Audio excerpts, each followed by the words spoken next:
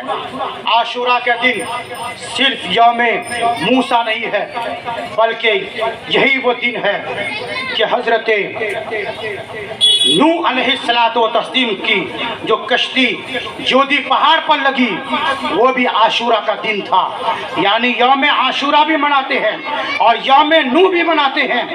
اور اللہ کے رسول صلی اللہ علیہ وسلم کی حدیث ہے کہ ایام جاہلیت میں یہی عاشورہ کا دن تھا کہ عاشورہ کے دن کعبۃ اللہ کو سب سے پہلے جو غلاف چڑھایا گیا وہ عاشورہ کا دن تھا۔ سبحان اللہ۔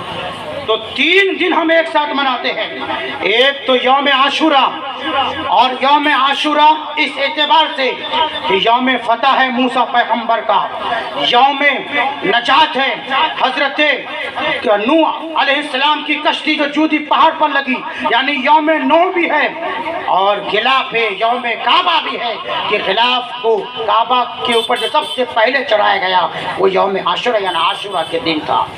پتہ یہ چلا کہ یادیں کسی نہ کسی سے جڑی ہوئی ہے، اور اسی یاد کو منانے کا نام اسلام ہے، اسی یادوں کو منانے کا نام اسلام ہے۔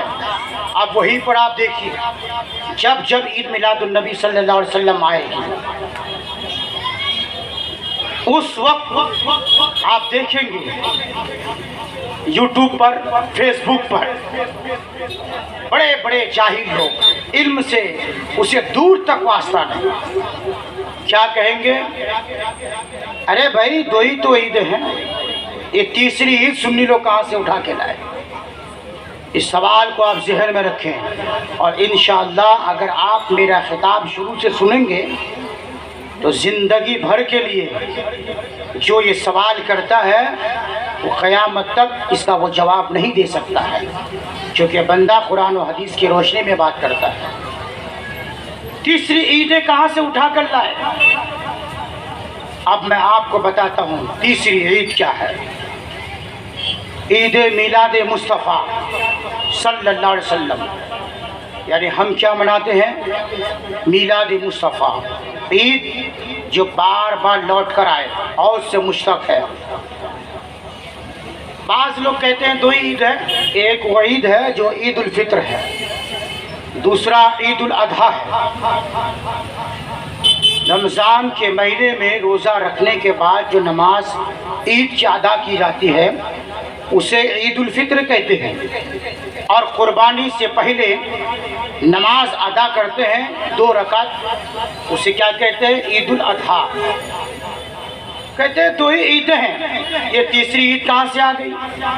لیکن آپ کو بتا دوں حدیث پاک کے مطالعہ کرنے سے پتہ چلتا ہے کہ صرف 2 عیدیں نہیں ہیں بلکہ جمعہ بھی عید ہے۔ بولنا بھائی سبحان اللہ۔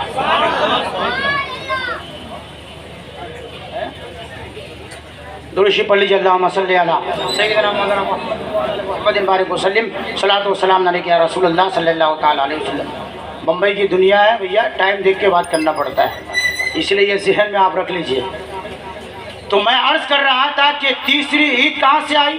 سائل سوال کرتا ہے، لیکن اس کو میں بتا دوں کہ جو جمعہ کا دن ہے، اللہ کے رسول نے ارشاد فرمایا کہ اللہ تبارک و تعالیٰ نے جعل اللہ الجمعۃ عیدا للمسلمین، اللہ نے جمعہ کے دن کو عید کا دن بنایا ہے۔ کس نے بنایا؟ اللہ نے بنایا۔ یہ جملہ کس کا ہے؟ یہ ہمارا نہیں، حضرت کا نہیں، امام صاحب کا نہیں، یہ رسول اللہ کا جملہ ہے۔ بولنا بھائی سبحان اللہ۔ آج جو رسول اللہ کی حدیث کو نہ مانے کیا وہ مسلمان رہے گا؟ ماننا ہی پڑے گا نا بھائی۔ اگر آپ مسلمان ہو تو حضور کی حدیث کو ماننا ہی ہے، نہیں ہو تو کوئی بات ہی نہیں آپ سے۔ تو یہ اللہ کے رسول نے فرمایا جعل اللہ یوم الجمعہ، اور امام صاحب پر سید الایام، دینوں کا سردار اب سوال یہ ہوا کہ جمعہ کا دن عید کیوں بنا؟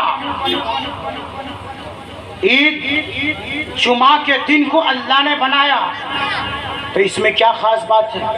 کون سی ایسی اس میں اہمیت ہے کہ جمعہ کے دن کو اللہ نے عید کا دن بنایا؟ اور مسلمان کیا کرتے ہیں عید کے دن؟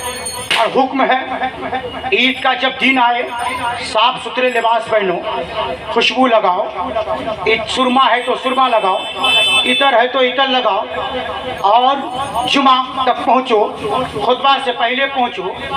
اب عید کا اہتمام کرتے ہیں، جمعہ کے دن عید کا اہتمام کرتے ہیں۔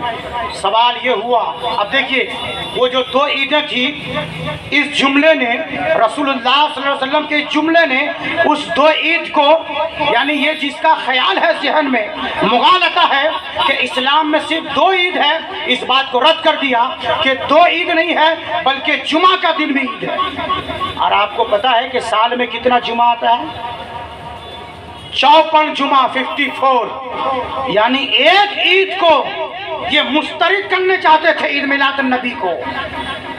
اب یہاں پر 54 جمعہ ان عید بتا کر انہیں بتا دیا گیا کہ یہ جو تمہارا خیال باطل ہے، یہ جو تمہارا وہم ہے کہ صرف ایک عید ہے، تو خبردار، حدیث یہ کہتی ہے کہ جمعہ کا دن بھی عید ہے۔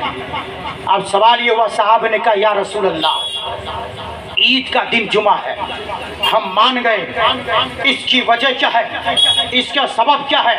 تو اللہ کے رسول نے ارشاد فرمایا فیہ خلق آدم، اے میرے صحابیوں، جمعہ کا دن عید کا دن اس لیے ہے، خوشی کا دن اس لیے ہے، مسرت کا دن اس لیے ہے کہ اللہ نے جمعہ کے دن حضرت آدم پیغمبر کو پیدا فرمایا۔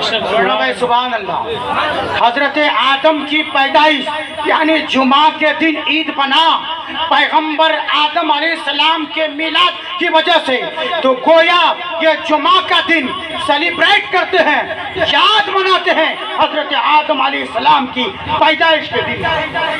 تو جڑا کہ نہیں جڑا؟ اے بھائی اس دن یہ دن جڑا کہ نہیں جڑا؟ اچھا آپ یہ کرتے ہیں، حضرت آدم علیہ السلام تمام نبیوں تمام انسانوں کے باپ حضرت آدم علیہ السلام ہے، اللہ نے فرشتوں سے سجدہ کروایا، جنت میں داخلہ دیا، رب نے کہا یا آدم اسکن انت وزوجک الجنہ وکلا منہا رغدا حیث شئتما ولا تقربا هذه الشجرۃ فتکونا من الظالمین۔ اللہ نے فرمایا آدم یہ جنت ہے، یہاں پر جو چاہو کھاؤ پیو، تم رہو، تمہاری بیوی رہے۔ حضرت آدم کے بائیں پسلی سے حضرت حوا کو پیدا کیا گیا۔ اب کیا حکم ہوا؟ جہاں چاہو کھاؤ پیو، اپنے من مرضی خواہش کرو، حاضر ولا تقرب هذه الشجرہ، مگر ہاں ایک درخت ہے اس کے قریب نہ جانا، اگر تم اس کے قریب گئے فتکونا من الظالمین، تو حد سے گزرنے والوں میں پائے جاؤ گے۔ اچھا اللہ نے یہ نہیں فرمایا کہ اس درخت کے دانے کو مت کھانا، یا نکتے کی بات یہ ہے، علماء بیٹھے ہیں کہا قریب مت جانا، لیکن حضرت آدم علیہ السلام نے کیا فرمایا؟ قریب تو نہیں گئے، لیکن وہ جو دانا تھا، شیطان نے حضرت حوا کے ذہن میں اس بات کو ڈالا کہ اگر اس دانے کو نہیں کھاؤ گے تو تمہیں موت آ جائے گی۔ حالانکہ جنت میں موت نہیں، اسی لیے کہ نہ نیند ہے، اس لیے ایسی زندگی مسلمانوں گزارو کہ جنت میں اللہ ہمیں داخلہ کر دے، نہ وہاں موت ہے، نہ نیند ہے، اور نہ کوئی پریشانی ہے۔ اس لیے اولیاء کاملین جب جنت کا تصور اپنے ذہن میں رکھتے تو رات بھر سوتے نہیں تھے، دنیا کو بھول جاتے، ہے نا۔ ایسی زندگی گزارو کہ اللہ ہمیں جنت نصیب کرے۔ تو حضرت حوا نے دانے کا، وہ جو دانہ تھا گیہوں کے دانے کے مثل تھا، بعض نے کہا کہ گیہوں کے طرح تھا، اس دانے کو حضرت آدم نے کھایا علیہ السلام نے۔ اب یہاں نکتے کی بات، حضرت حوا کو پیدا کیا گیا، اللہ کی بارگاہ میں حضرت آدم نے عرض کیا پروردگار عالم یہ کون ہے؟ کہا تمہاری بیوی حوا ہے۔ ان کا دل مائل ہوا ان کے طرف۔ اللہ نے حکم فرمایا رک جاؤ، اے آدم تمہاری یہ بیوی ہے لیکن یہ حلال اس وقت ہے جب تم مہر ادا کر لو، یعنی جب دو کا نکاح ہوتا ہے، بیچ میں دین مہر ہے، بیچ میں گواہ ہے، بیچ میں وکیل ہے، بغیر گواہ کے، بغیر ایجاب و قبول کے، بغیر مہر کے نکاح منعقد نہیں ہوتا ہے۔ جنت میں سب سے پہلے جو نکاح ہوا حضرت آدم پیغمبر کا، حضرت آدم نے رب کی بارگاہ میں عرض کیا اے رب کائنات اس کا مہر کیا ہے؟ تو قربان جاؤ حضرت آدم علیہ السلام نے ارشاد، آدم علیہ السلام کی بات، آدم علیہ السلام سے اللہ نے خطاب فرمایا اے آدم حضرت حوا اور تمہارے درمیان رشتہ ازدواج کو قائم رکھنے کے لیے، نکاح ہونے کے لیے یہ شرط ہے کہ تم مہر ادا کرو، اور وہ مہر یہ ہے کہ نہ دولت ہے، نہ ہیرے جواہرات ہے، نہ کسی کی آزادی ہے، بلکہ اے آدم میرے نبی آخر الزمان محمد مصطفیٰ صلی اللہ علیہ وسلم پر 20 مرتبہ درود پڑھو۔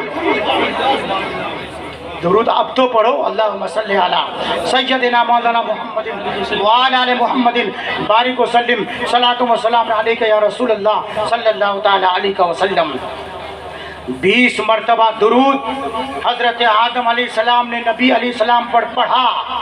ان کے بعد دنیا میں تشریف لائے تو ہم حلالی ہوئے اور سارے لوگ حلالی ہوئے، تو وہ درود جس نبی پر پڑھنے کے بعد حضرت آدم و حوا کا نکاح ہوا، ذرا بتاؤ اس نبی کی عظمت کا اندازہ کیا لگایا جا سکتا ہے؟ نبی کی عظمت اور رفعت کا اندازہ کون لگا سکتا ہے؟ علامہ محی الدین ابن عربی اسی پوائنٹ کو نقطہ بیان فرماتے ہوئے فرماتے ہیں فتوحات مکیہ میں حضرت آدم علیہ السلام کو تو اللہ نے فرمایا تھا کہ دانے کے قریب مت جاؤ، درخت کے قریب مت جاؤ، دانا کو مت کھانا، مگر خدا کی قسم حضرت علامہ ابن عربی محی الدین فرماتے ہیں اگر میں وہ جنت میں ہوتا اور حضرت آدم کی جگہ پر ہوتا تو ایک دانہ نہیں، 2 دانہ نہیں، بلکہ پورا درخت کو کھا لیتا۔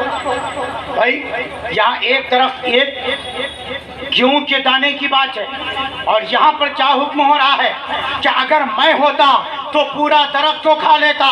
تو لوگوں نے کہا اے اللہ کے مقدس ولی، اے صوفیوں کے بادشاہ، اے رازے اور خدا بندی جاننے والے، اے خدا کے وحدانیت میں ڈوبے رہنے والا انسان، علامہ محی الدین ابن عربی آپ نے یہ جملہ کس طرح سے کہہ دیا کہ پورا درخت کھا لیتا؟ تو علامہ ابن عربی محی الدین فرماتے ہیں کیا تم جانتے نہیں ہو کہ اگر حضرت آدم علیہ السلام اس درخت کو نہیں، اس درخت کے پھل کو نہیں کھاتے تو حضرت آدم علیہ السلام دنیا میں تشریف نہ لاتے۔ جب دنیا میں تشریف نہ لاتے تو نبی آخر الزمان جناب محمد مصطفیٰ صلی اللہ علیہ وسلم دنیا میں نہ آتے، اور جب حضور دنیا میں نہ آتے تو ہم میلاد نبی، میلاد مصطفیٰ کیسے مناتے؟ ارے اب تو بولو، جب حضور کی بات آئے تو نعرے لگایا کرو۔ میں تو دیکھتا ہوں یہ چاچا جو ہے جوان سے زیادہ جذبہ ان کے دل میں ہے نا، تو میلاد مصطفیٰ نہ مناتے، یعنی خدا کا یہ حکم دینا کہ اے آدم درخت کے قریب نہ جاؤ، پھر درخت کے پھل کو کھانا، پھر خدا کا یہ حکم دینا قُلْنَا اهْبِطُوا مِنْهَا جَمِيعًا فَإِمَّا يَأْتِيَنَّكُم مِّنِّي هُدًى فَمَن تَبِعَ هُدَايَ فَلَا خَوْفٌ عَلَيْهِمْ وَلَا هُمْ يَحْزَنُونَ۔ تم زمین پر اتر جاؤ، اس بات کی دلیل ہے چونکہ خدا حکمت والا ہے، رب کائنات ہے، ان کا ہر فعل حکمت سے خالی نہیں ہے۔ رب کی مصلحت تھی آدم درخت کے قریب جائیں گے، آدم کو میں جنت سے نیچے اتاروں گا، میرے نبی کا وہ نور جب میں نے آدم کے پیشانی پہ رکھا تھا، پہلے اس پیشانی کو دیکھ کر کے جب روح کو حکم ہوا تھا کہ اے روح قالب آدم میں داخل ہو جا، تو اس روح نے انکار کر دیا تھا، مگر میں نے جب نبی دو عالم صلی اللہ علیہ وسلم کے نور کو آدم کی پیشانی پر رکھا تو اس نور نبی کو دیکھ کر کے روح نے حضرت آدم کے اندر درود داخل ہوئی اور اسی نور کے تعظیم کے لیے رب نے فرمایا تھا وَإِذْ قُلْنَا لِلْمَلَائِكَةِ اسْجُدُوا لِآدَمَ فَسَجَدُوا إِلَّا إِبْلِيسَ أَبَى وَاسْتَكْبَرَ وَكَانَ مِنَ الْكَافِرِينَ. ہم نے فرمایا کہ آدم کو سجدہ کرو، سب نے سجدہ کیا الا ابلیس، مگر ابلیس نے سجدہ نہیں کیا.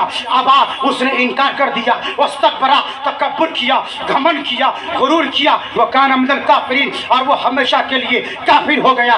لعنت کا داغ اس کے گلے پہ ڈال کر میں نے دنیا کے طرف پھینک دیا. تو وہ جو سجدہ تھا اصل میں یہ تھا، آدم کو سجدہ کرنا مقصود نہ تھا، بلکہ سجدہ اس نور نبی کا تھا جس نور نبی کے صدقے میں اللہ نے ساری کائنات کو پیدا کیا.